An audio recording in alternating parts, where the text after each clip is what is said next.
얼마 전에 자동차 검사를 했습니다. 2년마다 한 번씩 해야 되는 정기 검진이죠. 갔더니 앞바퀴가 한쪽으로만 유난히 심하게 닳아서 무척 위험한 상태라는 그 진단을 하시면서 이제 타이어를 바꾸라고 해서 바꿨습니다. 근데 이제 타이어만 바꾸면 되는 줄 알았더니 그 작업하시는 기사분이 휠 얼라인먼트라는 거를 하라고 권유하셨습니다. 휠 얼라인먼트는 타이어와 그 바퀴의 중심축을 이렇게 일렬로 잘 정렬해서 바퀴가 한쪽만 닳지 않게 하고, 또 그래서 좀 안정성이 있는 주행을 하도록 만드는 그런 거라고 말씀하시더라고요. 이제 그게 무슨 말인지 제가 잘 못 알아들으니까 그분이 설명해 주기를, 마트에서 이제 우리가 이렇게 카트 몰 때 있잖아요. 근데 그 카트를 이렇게 내가 원하는 방향으로 잘 안 갈 때 있는 거 아마 경험들 해보셨을 겁니다. 그 마트에서의 그 카트는 뒷바퀴로 움직인다고 하지만 어쨌든 바퀴가 이게 잘 조절이 안 되는 그런 경우, 그러니까 그것이 이제 자동차의 앞바퀴에서 일어날 경우에는 무척 위험해진다라고 하는 말씀이어서 이제 그제서야 좀 이해가 되었습니다.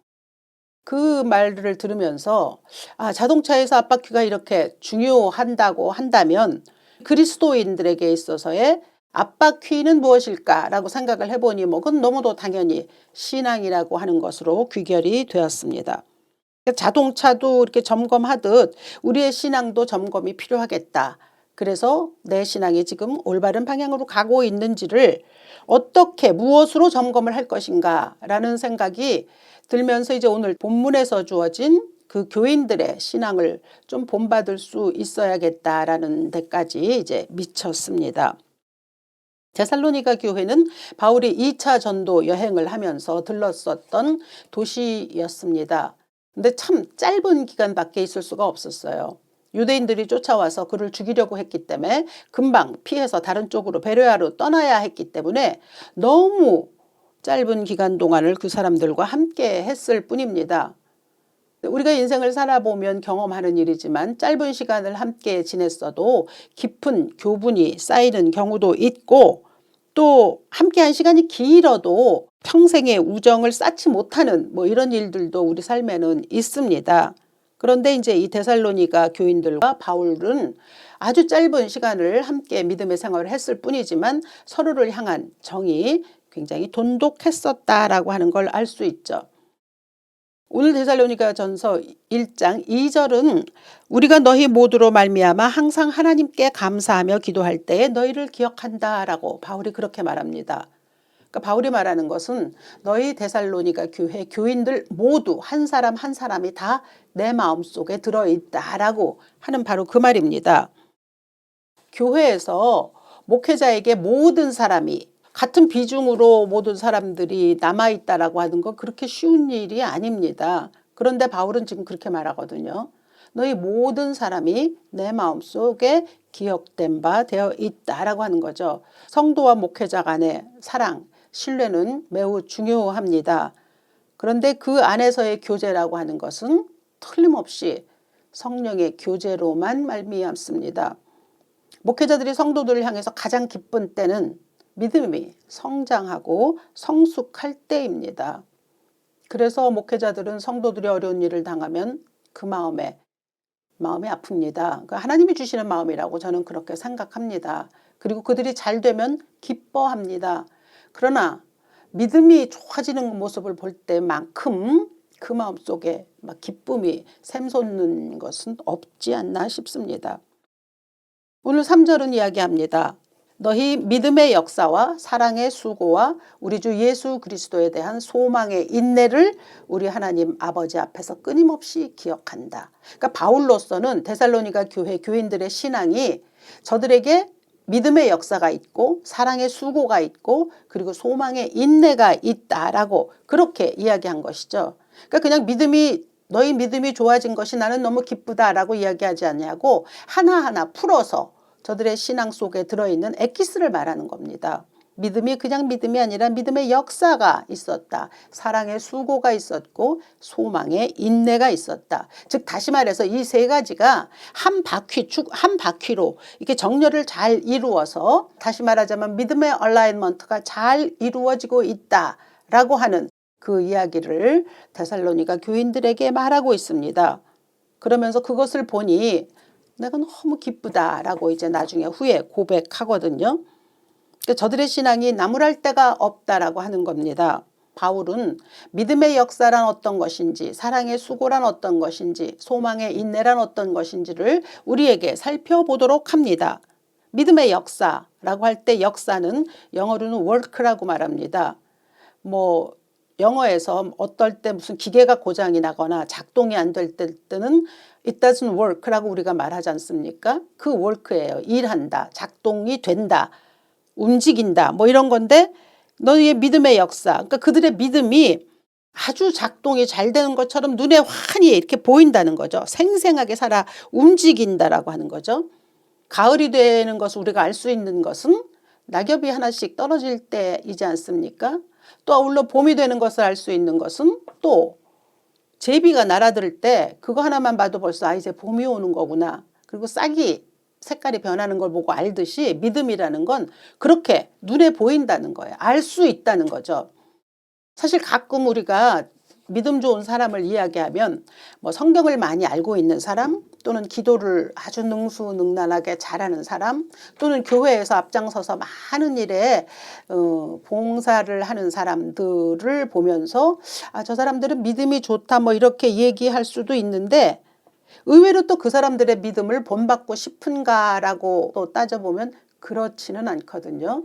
그들의 믿음은 본받지 않고 싶은데 이제 믿음이 좋아 보이는 것 같은 사람들을 보는데, 그 이유는 뭐냐면 그 믿음에 힘이 없기 때문입니다. 역사가 없기 때문이에요. 그저 드러나는 믿음으로는 말할 수 있을지 모르지만 움직이는 역사가 눈에 보이듯 생생하게 보여지는 그런 믿음의 역사가 없는 거죠. 다시 말하면 열심은 내는지 모르겠으나, 그리고 많은 지식으로 충만한지는 모르겠으나 그 안에서 움직이시는 성령의 역사가 발견되지 않으면, 그러면 믿음의 역사에 대해서 우리가 공감하기가 좀 힘듭니다.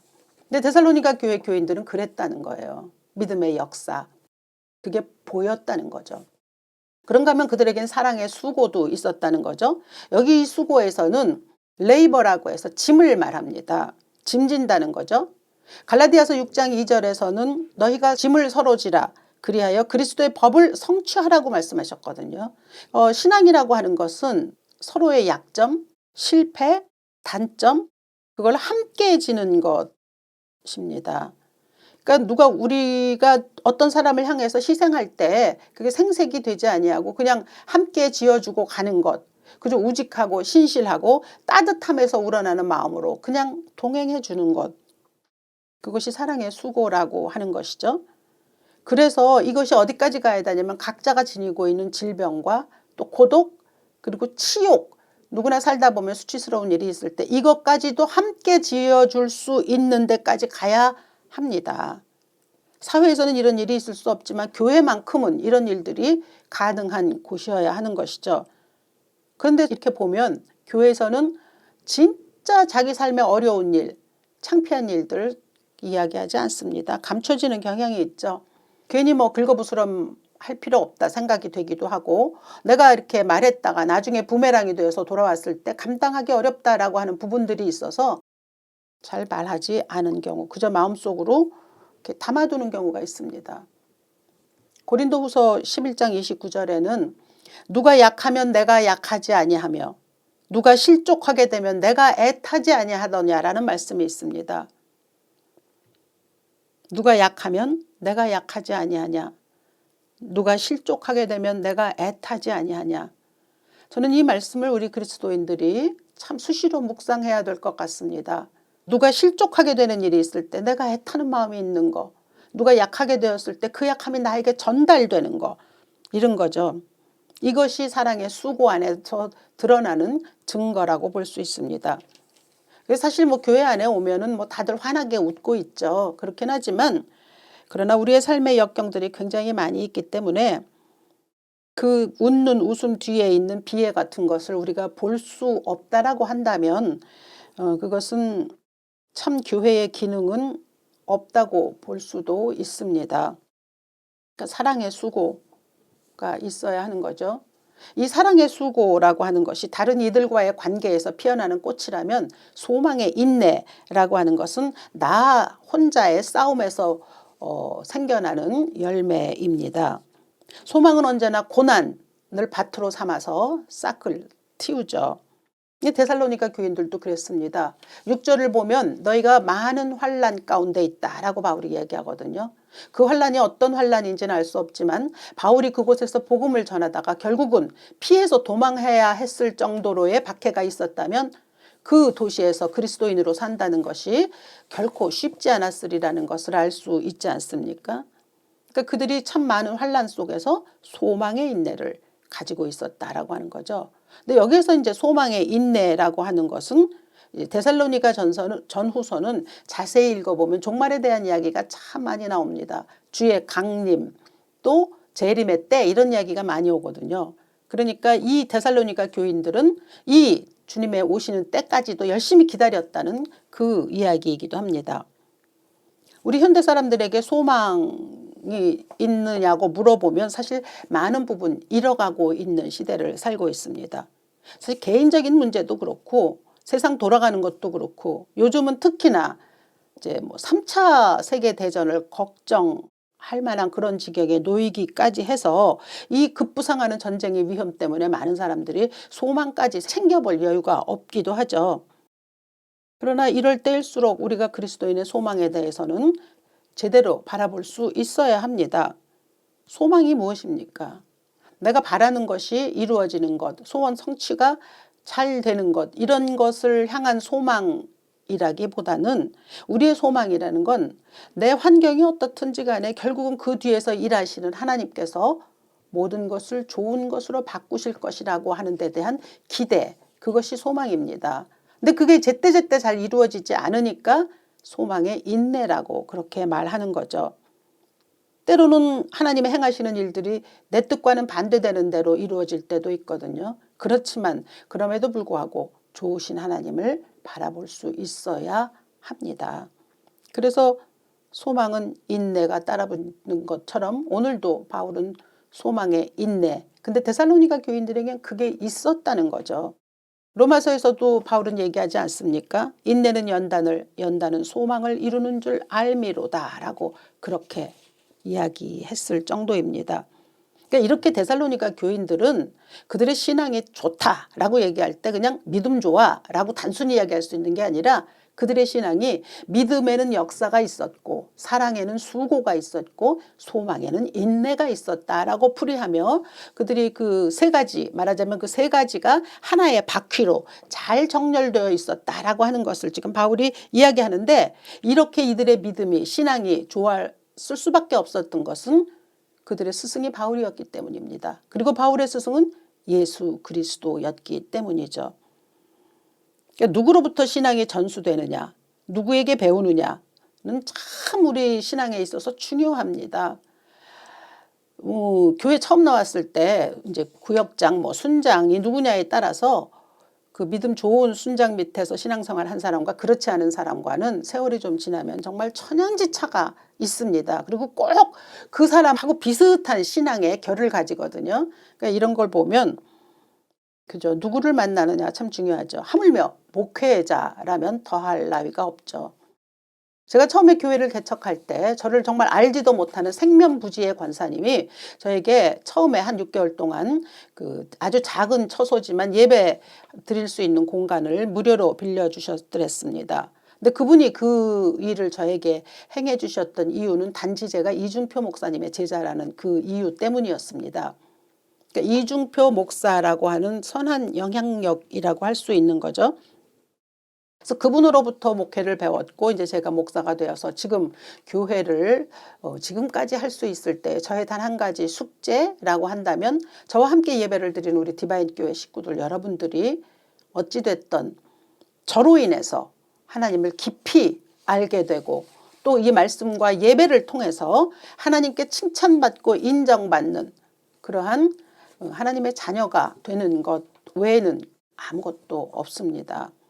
그 일을 향해서 미약하지만 달려갈 뿐입니다. 그러니까 데살로니가 교인들은 바울에게서 배웠는데 그대로 실천했거든요. 그러다 보니까 그게 얼마나 강력했더니 저들의 소문이 데살로니가를 넘어서 그리스 전역으로까지 넘쳐나게 되었습니다. 주의 말씀이 너희에게로부터 마게도냐와 아가야에만 들릴 뿐 아니라 하나님을 향하는 너희 믿음의 소문이 각처에 퍼졌다. 그래서 나는 아무 말도 할 말이 없다라고 그렇게 얘기했습니다. 그러니까 이들이 정말 아주 자그마한 교회잖아요. 그런데 소문이 어디까지 퍼졌느냐? 마게도냐와 아가야에게만 들릴 뿐 아니라 하나님을 향한 너희 믿음의 소문이 각처에 퍼졌다고 얘기했거든요.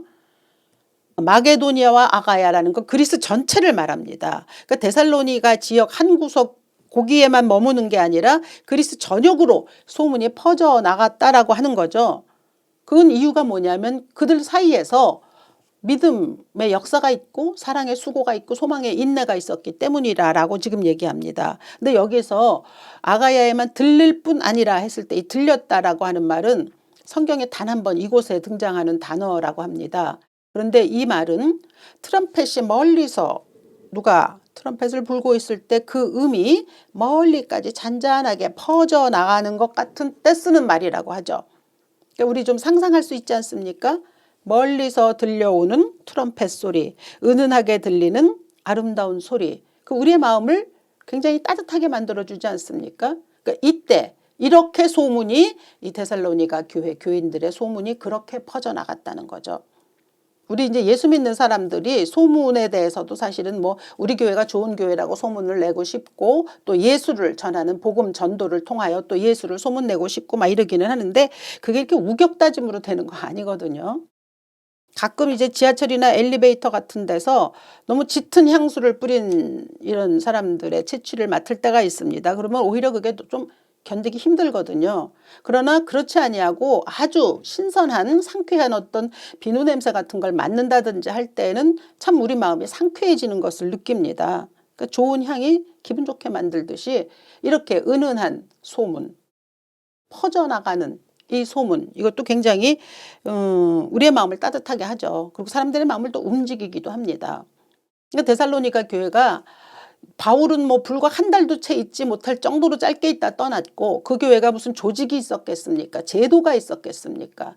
아니면 오늘날과 같이 무슨 오케스트라와 솔리스트를 동원한 성가대가 있었겠습니까? IT 기기를 사용한 어떤 뭐가 있었겠습니까? 뭐 그런 거 없죠. 현대 교회와는 비교도 할 수 없을 만큼 외형적으로는 아주 초라했을 것이 분명합니다. 거기다 믿은 경륜도 너무 짧잖아요. 그런데도 불구하고 소문이 퍼져나갔다라고 하는 거죠. 예수 향기는 그렇게 퍼져나갑니다. 소문 중에 가장 강력한 건 입소문 아닙니까? 그렇죠. 얼마 전에 제가 전주에 갔을 때였습니다. 택시를 tas는데 기사분이 제가 말도 꺼내기 전에 당신이 먼저 안디옥 교회라는 교회를 지나는데 말씀을 하셨습니다. 저 교회는 다른 교회와는 좀 다르다는 소문이 많습니다. 어려운 사람을 돕고 그리고 헌금의 대부분을 해외 선교라는 말도 잘 모르시는데 하여튼 해외와 그리고 약자를 위해서 쓴다고 하더라고요. 난 신자는 아니지만 난 저 교회가 좋아 보입니다 라고 그렇게 기사분이 말씀하시는데 불신자로부터 그런 교회에 대한 칭찬을 들은 적이 거의 없어서 뭐 기쁘기도 했지만 심지어 좀 어색하기도 했습니다. 한국교회는 사실 7, 80년대 엄청난 부흥을 이루었죠. 그리고 아직까지도 그 부흥의 역사가 조금씩 이어오고 있긴 하지만 아름다운 소문으로 가득한 교회는 참 찾아보기가 힘듭니다. 교회 안에 다툼이 없는 교회가 별로 없죠. 그래서 그 이야기들이 교회 밖으로 다 퍼져나오기 때문에 눈살을 찌푸릴만 하기도 하고 또 같은 믿는 사람으로 서글프기도 하고 창피하기도 하고 이런 일들이 많이 일어납니다. 이런 면에서 데살로니가 교회는 일반 우리들 교회에게 경종을 울린다고도 볼 수 있습니다. 믿음이 윽박질러서 되는 거 아니거든요. 그래서 교회 안에서 서로를 향한 사랑이 그들 안에서만 그냥 물릴게 되면 찻잔이 물이 넘치면 밖으로 흘러 넘어가듯이 그렇게 되는 거죠. 사도행전 2장 47절엔 초대교회 이야기가 있습니다. 하나님을 찬미하며 또 온 백성에게 칭송을 받으니 주께서 구원받는 사람을 날마다 더하게 하시니라. 성도의 1순위 하나님을 찬미하는 일입니다. 2순위 백성에게 칭송을 받습니다. 교회 안이나 교회 밖의 모든 사람으로부터 칭찬을 받는다라고 하는 거죠. 그런 일들이 우리에게 있어야 되고 그 안에서 서로 사랑하게 되면 그게 단 밖으로 나간다는 거죠. 그래서 전도가 일어나는 거예요. 오늘 말씀을 보면 주께서 구원받는 사람을 날마다 더하게 하셨다고 했거든요. 그러니까 사람의 마음을 움직이는 것도 하나님이시고 그들로 하여금 예수를 믿어보고 싶다는 마음이 들게 하시는 것도 하나님이십니다. 사람이 할 수 있는 일이 아니죠. 그러니까 우리가 할 수 있는 일이라는 것은 그냥 그 안에서 교회 안에서 서로 사랑하면 된다라고 하는 것뿐이죠. 그러니까 교회가 서로 불화하면 뭐 사람이 모이지 않지만 만약에 모였다 하더라도 그 안에서는 시끄러운 소리만 들려날 뿐입니다. 그래서 뭐 여러 가지 장치를 또 제도를 조직을 사용해서 교회 전도가 양적으로 부흥할 수는 있지만 그러나 사회의 선한 영향력은 잘 미치지 못하는 것은 그 교회가 믿음의 역사, 사랑의 수고, 소망의 인내가 부족하기 때문이라는 것을 스스로 증명합니다.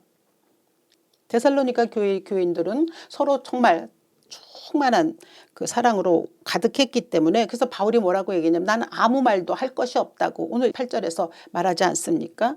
그뿐만 아니라 데살로니가전서 4장 9절로부터 10절에서는 형제 사랑에 관하여는 너희에게 쓸 것이 없다. 너희들 자신이 하나님의 가르침을 받아 서로 사랑함이라 라고 얘기했습니다.